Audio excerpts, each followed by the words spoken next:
매수 주문이 체결되었습니다. I know you guys all love Korean MMOs. I do. I mean, why wouldn't you? They have the best combat, the most beautiful graphics, Who's got their credit the biggest card? watermelons, cleanest user Yep. interfaces, True. and pay to win in these games literally doesn't exist. No, it doesn't. Thank God. I wish all of that was true, but unfortunately it isn't. I actually have fun.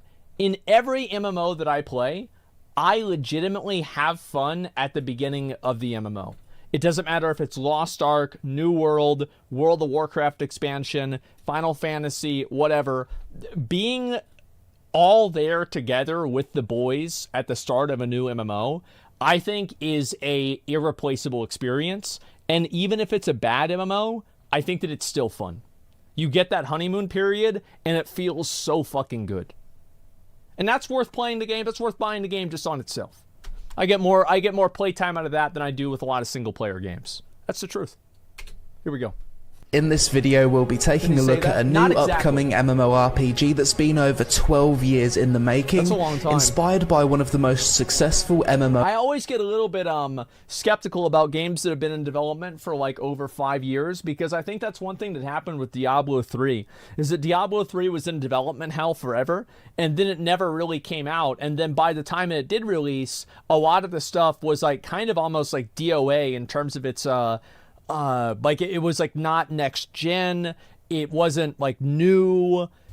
So what big budget Korean blockbuster is coming for our wallet next? Throne and Liberty. It's basically Lineage 3, but at the last minute they decided to not set the game in the Lineage universe, and It's a smart idea, because that way, like, I think it's good to have like new IPs, man. Like, I'm so tired of like having old IPs. This game is the next big PC MMO from NCSoft, and shares the same universe as another game in development called Project E. Now this is a game that's been in development for well over a decade, and you may have actually seen trailers for it years ago. Like, I saw that trailer, this one right here. I remember whenever this shit came out, like I saw this like 2015 or some bullshit, like on my stream, and I was so hyped for it. And I always wondered, like, whatever happened to this fucking game? My opinion, like, fixed camera, it works in Lost Ark, but I don't want it to work everywhere. Like, I like being able to move my fucking camera around. Straight up, I just want to be able to move my fucking camera around. Initially it was called Lineage Eternal and was teased all the way back in 2011. Yeah. By 2016 the game was fairly close to completion and even had a closed beta test. For whatever reason though, I'm assuming the game just wasn't fun, NCSoft... Yeah, I just looked at that combat. That combat's fucking garbage. It makes Diablo 3 look like a high quality game. Went back to the drawing board, renaming it to Project TL, and releasing a new trailer for the game back in late 2017. Now we get a chance to watch it. So this is set in America, that's why there's a bald eagle.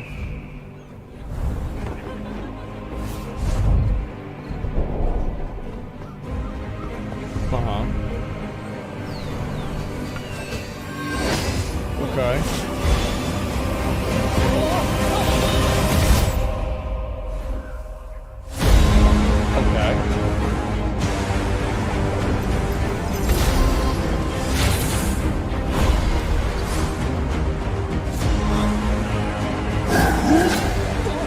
Sauron. Oh, maybe I did see this. I like the sword. Okay. That's Luke. Character creator, I'm assuming. Oh, it's the Erd Tree. But it's purple.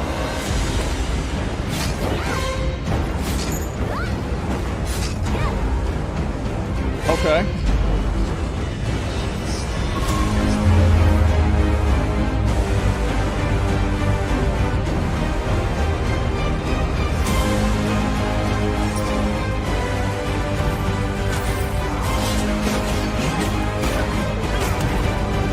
I think the combat's it's like it's not like super great. Like, it's okay, but it's not like super great.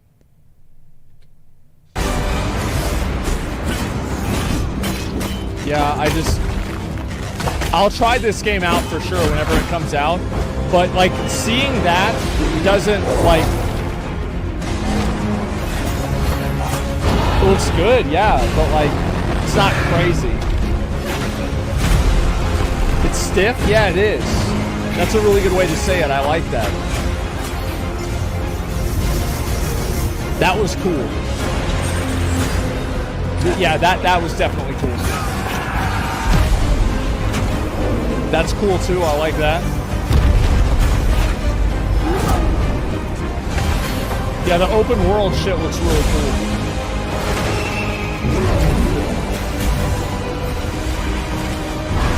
I hope these 4090s come out soon. I think I might need 2 of them. Holy shit! What you can move is that? Oh. Yeah, the siege. The siege element's really cool.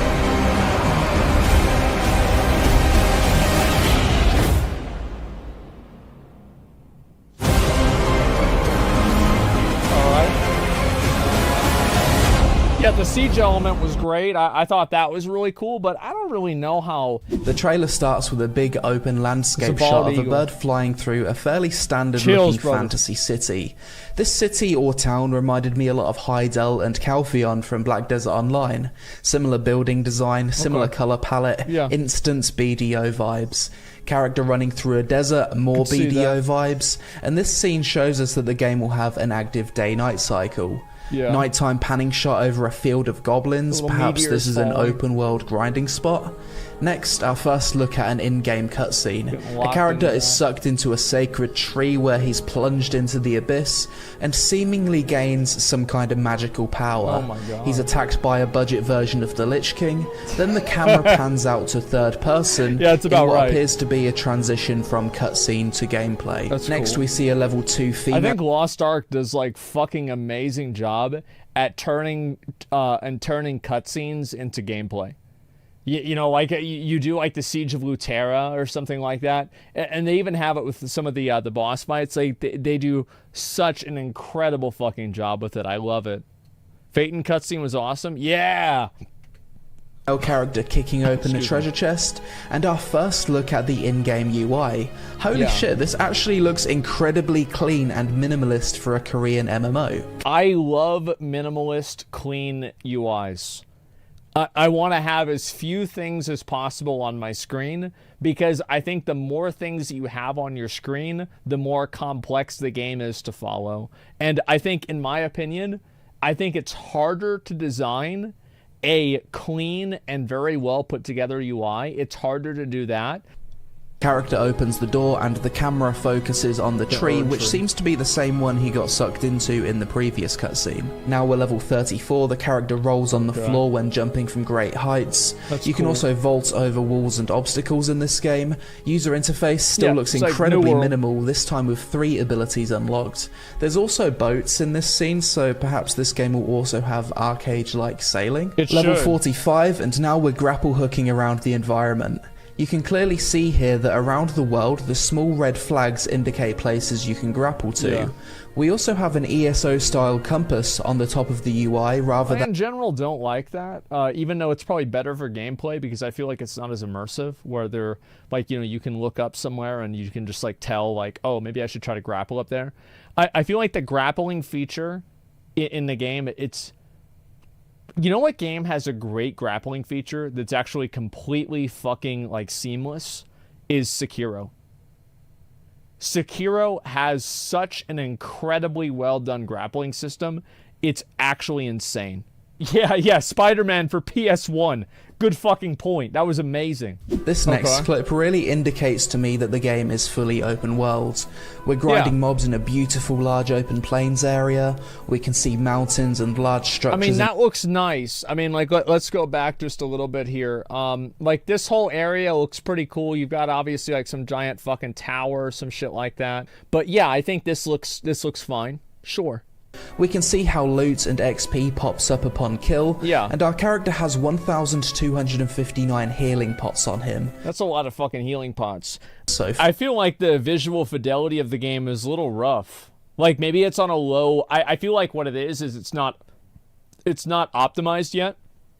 And that's why you see all these graphical slowdowns, especially whenever you have a lot of targets on the screen.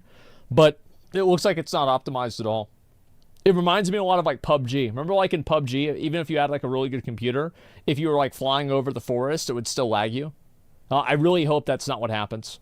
Level 62 warrior class fighting in a temple, level 60 archer which can also switch to a sword. Look at the environment here, the trees, plants and grass are moving with the wind. Yeah, the lighting from nice. the sun also looks beautiful. Sure, I Just agree. to go over the last 3 clips again, we can see that the game has a targeting system similar to Dark Souls. The archer was locked onto his enemy whilst moving, as was the mage. I think that you should have a lock-on system for casting spells and for shooting arrows. Enemies' attacks, so the game seems to have a Dark Souls style action combat system, or at the very least that kind of targeting option. Well, this scene is very interesting. A level 58 has turned into a bird. We can see that this character has unlocked 8 different abilities as displayed in the bottom. So my thinking here is that either every character can shapeshift into different animals and this game doesn't have a standard MMO mount system, or this is just some kind of special event that's being shown. Either way, I think that everybody can shapeshift, and the reason for that is because later on in the trailer, remember whenever that big fucking giant did that stomp and then everybody turned into birds? You guys are gonna see it. Yeah, I think it's a base ability. Super cool. The next few shots are showing off some world bosses. Yeah, the first this. one is a tree boss in a haunted woods area, a flying demon world boss in some kind of temple, That's cool. a giant spiky armadillo boss in the desert area, big ass rock elemental, giant ogre boss, and a 6-legged spider humanoid boss. That's cool. In each of these world boss clips we can see between 20 and 40 players attacking these monsters, so it's clearly designed to be a large player encounter. And given that this game is heavily inspired by Lineage, these next clips are epic. You can see what appears to be some kind of siege scenario, and each guild can control different siege monsters to smash through walls and doors. We can see tons of spell effects and buffs going off. Then we're shown another siege monster different to the previous one, which appears to be fighting for the opposing side. The 2 giant monsters engage, then boom, another big skeleton. See, they all turn into birds. I slowed this footage down and counted between 55 and 60 players on screen fighting this thing. Every player gets knocked up into the air and transforms to bird form. If you look carefully, you can see what appears to be either small pets or creature summons following players around. I'd assume these creatures are pets that loot for you, as is standard for Korean MMOs. Yet another giant world boss, this time a desert worm. Let me guess, it burrows under the ground and you need to run away. So this scene explains a lot. This level 66 player has actually turned into one of these giant siege monsters. It's not a summon. That's cool. You can see on the UI that he now has 300k health. He's got 3 monster-specific abilities, and the transform UI now shows a siege monster icon. Honestly, this was one of the best MMO trailers I've seen in a long time. Just by slowing it down and taking a look at the details, we can make a lot of solid assumptions about the features in Throne and Liberty. Solid assumptions. Massive open world, action combat system, massive world bosses that require 20 to 50 players to take down. Open world guild vs guild PvP.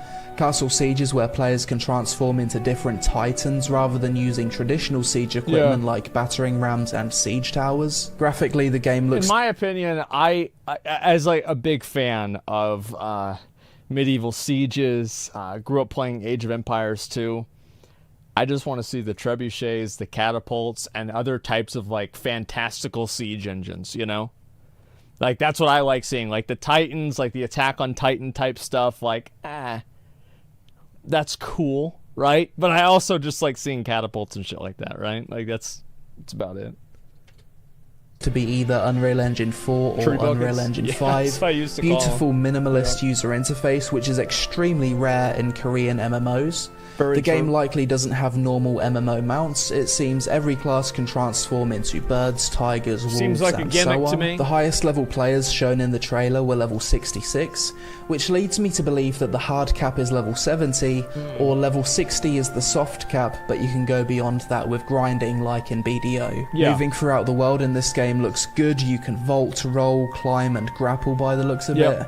There's an active day-night cycle. There's collectibles in the world, such as treasure chests and artifacts.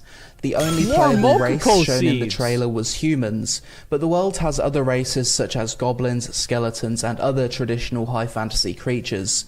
Since this game was initially built as Lineage 3, it wouldn't surprise me if elves and orcs are also playable races. The game doesn't have an annoying Black Desert wait system. The game has pets, so they probably loot for you. Overall, I expected nothing, but after watching and analysing the trailer, I think this will be the next big PvP and Castle Siege MMO that Black Desert Online, Arcade, and ex-Lineage players will flock to next. Personally, I love Guild vs Guild Castle Siege endgame in MMOs, so this game is right up my alley. That being said, I know it's going to be pay to win because it's Korean, but hopefully it'll also be free to enjoy, and I'll see you in the next one. Wait a second, what was that? And I'll see you in the next one. Yeah, I think this game could actually be pretty good. We'll have to see how this goes, but yeah.